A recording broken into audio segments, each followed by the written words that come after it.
Corona सिर्फ एक आम वायरस नहीं है, ये एक बायोलॉजिकल वेपन है जिसे चाइना ने अपनी लैब में तैयार करा है। ऐसा आज तक किसी दूसरे वायरस ने नहीं करा है और हैरानी की बात यह है कि अभी तक की कोई भी दवाई असर नहीं कर रही है कोरोना वायरस के लिए, क्योंकि इसे लैब के अंदर जेनेटिकली मॉडिफाइड किया गया है और इंसानों पर छोड़ दिया गया है। ये कोरोना वायरस इतना समझदार है कि ये उन देशों तक पहुंच गया, लेकिन वुहान शहर से लगे हुए चीन के जो दूसरे शहर हैं, शंघाई और बीजिंग, ये वहां नहीं जाता है। दिल्ली, मुंबई, कोलकाता, बेंगलोर, पूरा का पूरा देश बंद है, सिर्फ चाइना खुला है। चाइनीज साइंटिस्ट को लेकर ये रिपोर्ट जुलाई 2019 में आई थी और इसके कुछ ही महीनों बाद दिसंबर 2019 में कोरोना वायरस फैलना शुरू होता है।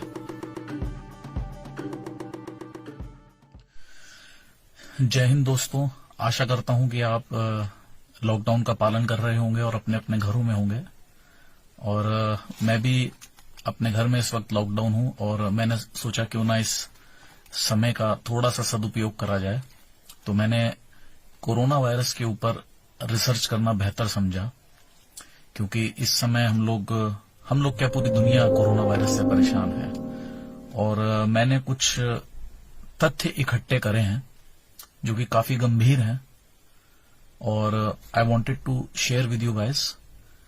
और इन तथ्यों के आधार पर मैं इस नतीजे पर फिलहाल पहुंचा हूं कि कोरोना सिर्फ एक आम वायरस नहीं है, ये एक बायोलॉजिकल वेपन है जिसे चाइना ने अपनी लैब में तैयार करा है। मुझे ऐसा क्यों लगता है, इसके लिए मैंने 8-10 पॉइंट्स बनाए हैं जो मैं आपको बताने जा रहा हूं।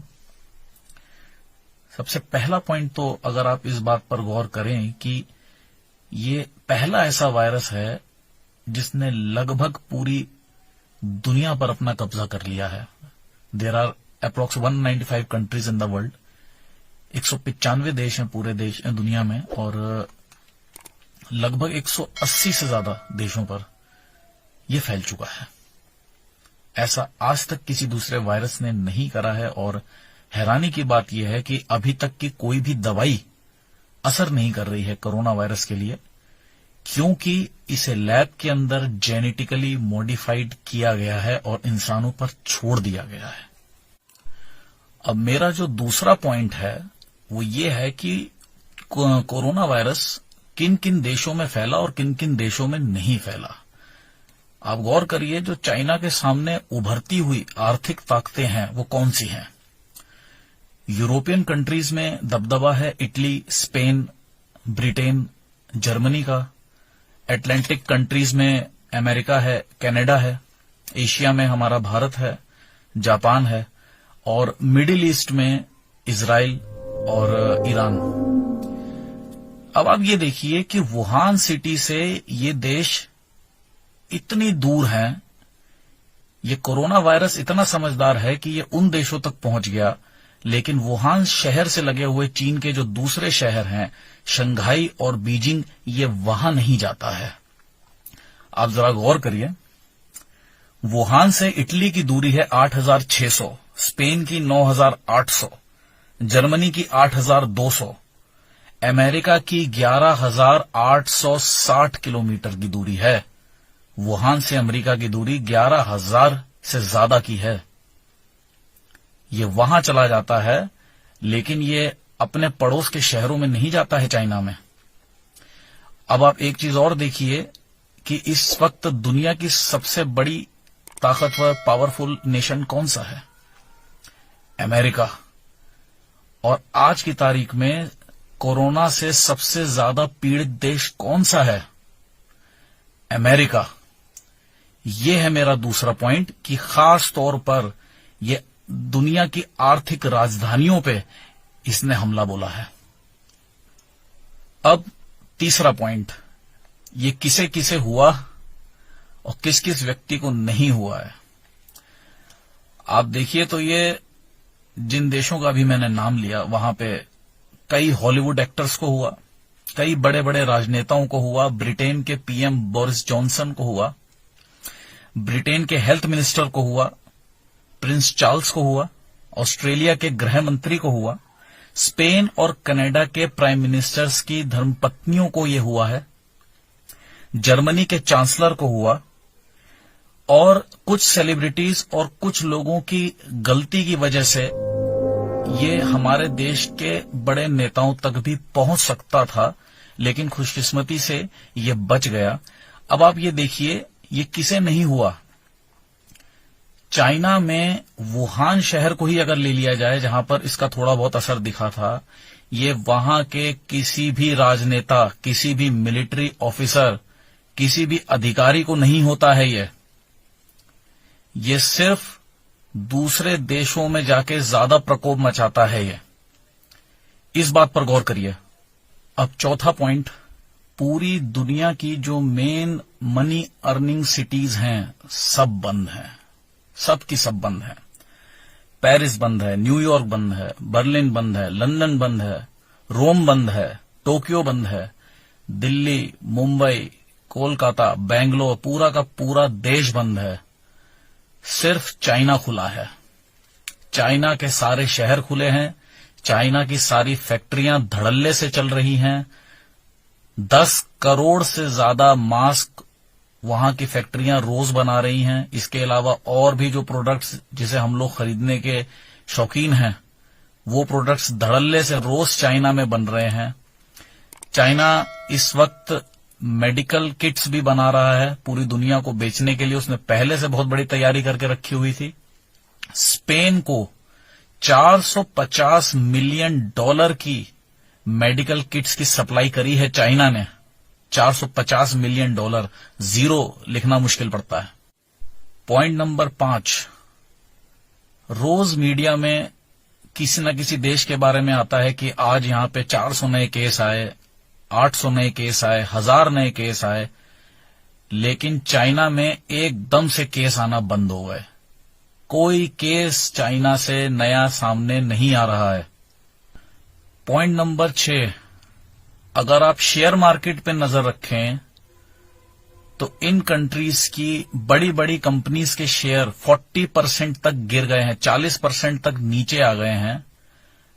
और हम अगर इस पे सर्च करें तो इस समय वर्ल्ड में सबसे ज्यादा शेयर चाइनीज कंपनीज खरीद रही हैं। इन कंपनियों के चाइनीज इंडस्ट्रियलिस्ट, वहां के व्यापारी जो हैं, अमीर अमीर लोग, वो इन गिरे हुए शेयर्स को लगातार खरीद रहे हैं।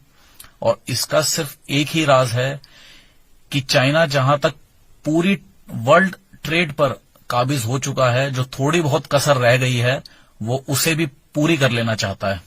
पॉइंट नंबर 7, बहुत अहम पॉइंट, सीबीसी की एक रिपोर्ट आई थी। सीबीसी मतलब कैनेडियन ब्रॉडकास्टिंग कॉरपोरेशन की एक रिपोर्ट आई थी जुलाई 2019 में कि उन्होंने 3 चाइनीज साइंटिस्ट को कनाडा में बनी हुई अपनी सबसे हाई सिक्योरिटी लैब से, जिसे लेवल 4 लैब कहते हैं, उस लैब से 3 चाइनीज साइंटिस्ट को उन्होंने निष्कासित कर दिया था और उनको वापस चाइना के लिए डिपोर्ट कर दिया था।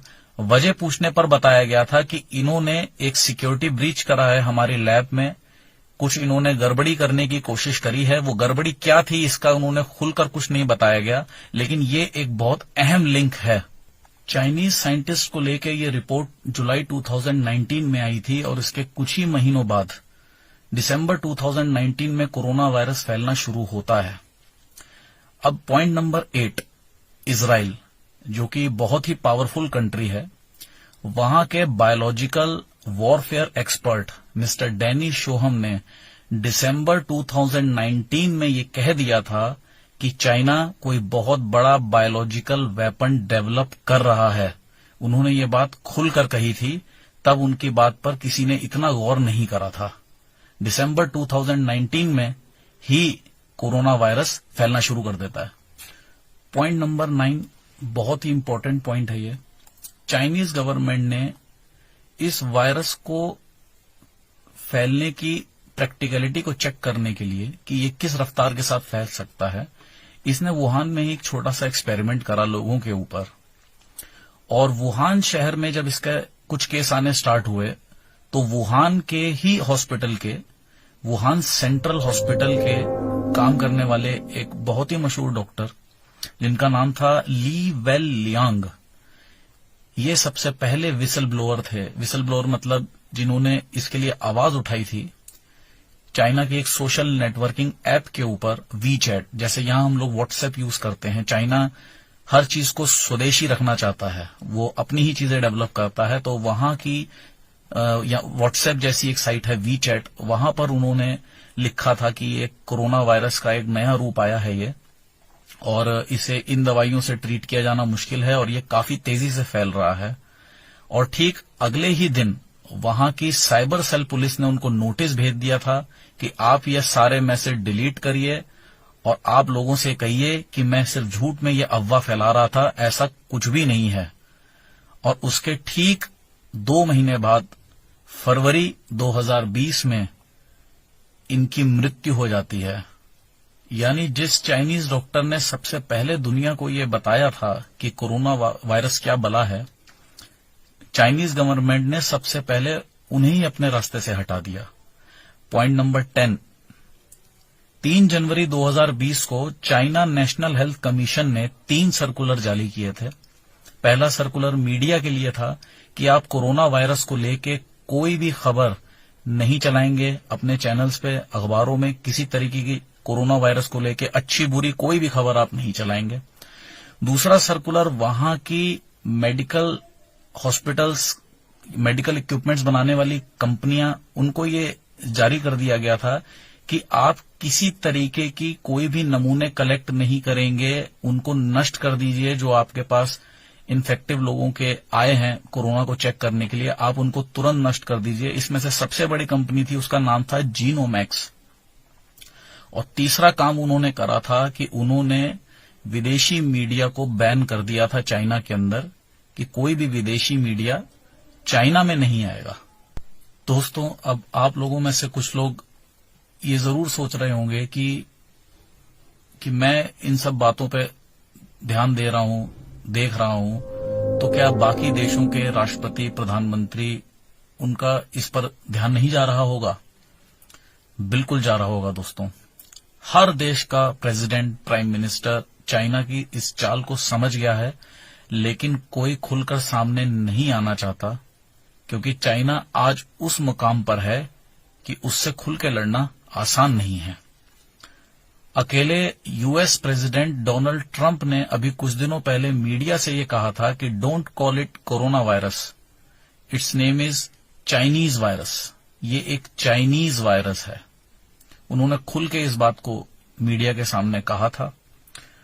और मैं एक जाते जाते बहुत जरूरी बात कहूंगा आप लोगों से कि मैं इस समस्या को ही सिर्फ आपके सामने लेकर नहीं आया हूं, मैं इसका एक छोटा सा समाधान भी लाया हूं। हम एक काम जरूर कर सकते हैं, हम चाइना को कूटनीति से हरा सकते हैं। आप चाइनीज प्रोडक्ट्स का बॉयकॉट कीजिए, खुल के बॉयकॉट कीजिए और स्वदेशी अपनाइए। लेकिन हम लोग चाइना का बॉयकॉट हर साल गलत तरीके से करते हैं। हम कहते हैं कि हम दिवाली पर चाइना की बनाई हुई झालर नहीं खरीदेंगे, और हम ये कहना शुरू करते हैं दिवाली के 1 हफ्ता पहले से, जबकि तब तक पूरे हिंदुस्तान में ये माल चाइना का बनाया हुआ बट चुका होता है। आपकी दुकान पे आने से पहले ये दिल्ली लाजपत राय मार्केट आ चुका होता है। दिल्ली लाजपत राय मार्केट आने ये आता है मुंबई पोर्ट से, और मुंबई पोर्ट में आता है चाइना से बनकर।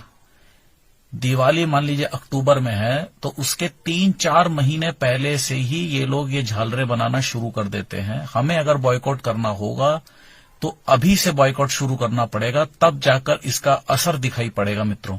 और सिर्फ चाइनीज झालरें ही नहीं, इसके अलावा भी हमें चाइना की बनाई हुई तमाम चीजों को छोड़ना सीखना होगा, क्योंकि आप कुछ ही दिनों में देखेंगे कि चाइना एक बहुत बड़े ब्लैकमेलर के रूप में सामने आएगा।